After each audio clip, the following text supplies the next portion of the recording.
Do you want to reduce your GMAT preparation time by 50%? And do you want to reduce your overall stress level while preparing for GMAT? Hi, my name is Mandeep. I'm a GMAT coach and founder of GMAT Mantra. In this video, I'll share 3 steps you can use to reduce your GMAT preparation time by 50%, and you can reduce your overall stress level when you're preparing for GMAT. First step is, whenever you study with the purpose and right intent. That means you have to define the purpose and intent. For example, most of the students are at different stages of the preparation. Some are just starting, some are at the middle, and some are just approaching their GMAT, so they are giving mock tests. Whenever you sit and study, you should have the purpose and the intent. What does that mean? Let's say you're just starting your preparation, and let's say you started with verbal, and in verbal you start with sentence correction.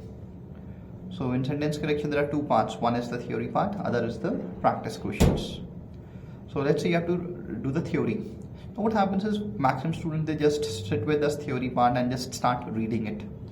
So they have this purpose that I have to finish this topic. Let's say you start with the tenses and you have a purpose that by the end of this day I have to finish up tenses. That's it. And they start reading it.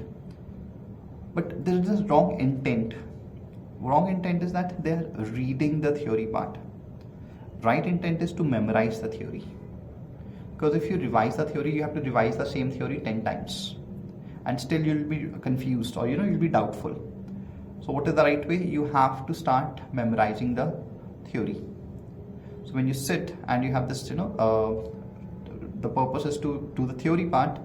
The right intent is that I have to complete tenses by the end of this day, and I have to memorize the tenses, the theory of tenses. And when I say memorize, you should be in the position to teach that theory to someone else. Similarly, let's say you have this purpose of solving 10 questions in next 30 minutes. Now, most of the by default intent is that I have to get maximum questions right somehow. This is the unsaid intent, because most of us, when we study, we don't never think about the intent. But what is the right intent? That I have to get these 10 questions correct with the right approach. I don't have to get them right somehow. You have to learn to master an approach. That is the right intent. Okay, so whenever you study with the right intent. Okay, mostly we are on a by default, somehow get the things done. So there will always be somehow. You will not see any progress. And that's why most of the students, they take a lot of time when they're studying. So have the right intent in place. That's number 1.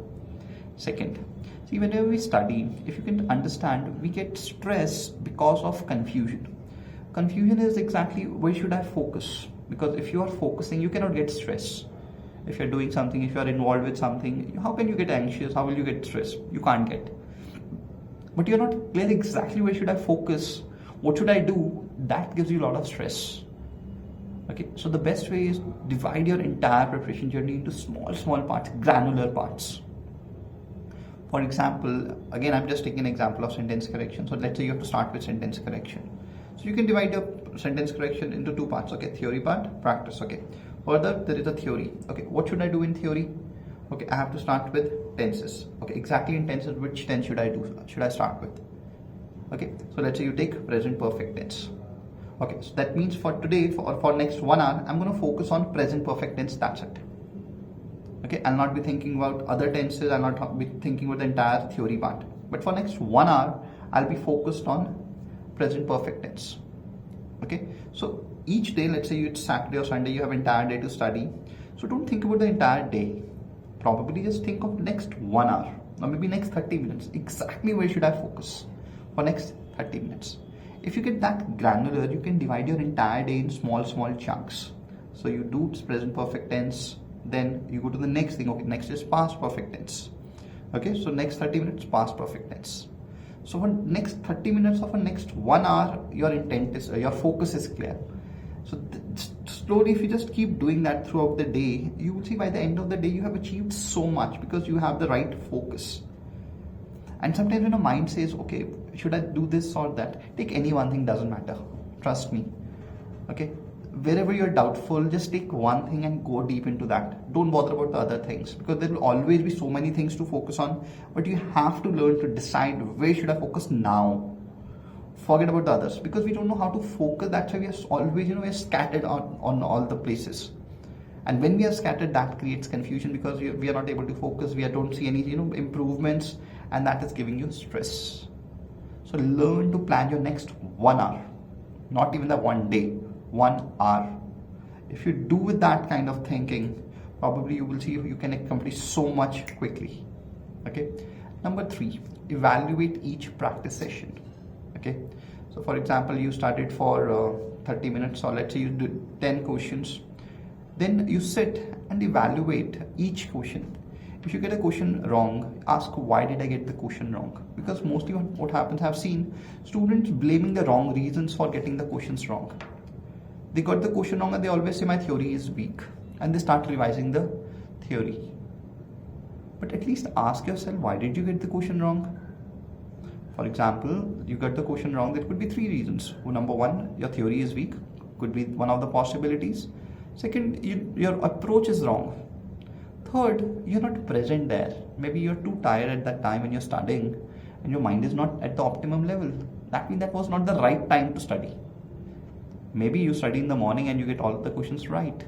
But if you do those same questions at night, you're getting half of them wrong. So then don't blame your theory, or don't blame your approach. Blame the wrong timing. So that means you don't have to take any stress. Oh, I studied at the wrong time. That means I have to study in the morning. As simple as that. Nobody told you that you have to study after office. And nobody told you to study every day. You can just study on the weekends, then you are relaxed. Everybody thinks that you have to study for GMAT every day. No, you don't have to. The problem is that whenever you study with the right intent, right focus, right energies. That is more important, rather than studying every day just for the sake of studying. So whenever you study and you sit, evaluate and ask yourself exactly what was the problem. Is it the theory? Is it the approach? Or is it the timing? Your energy level, how you're feeling right now. You're tired and doing something difficult. Of course, you'll not be able to deliver your best results. So don't judge yourself for the wrong things. So follow these 3 steps and see that your overall timing will come down, and you will see that the stress level has reduced. Thank you.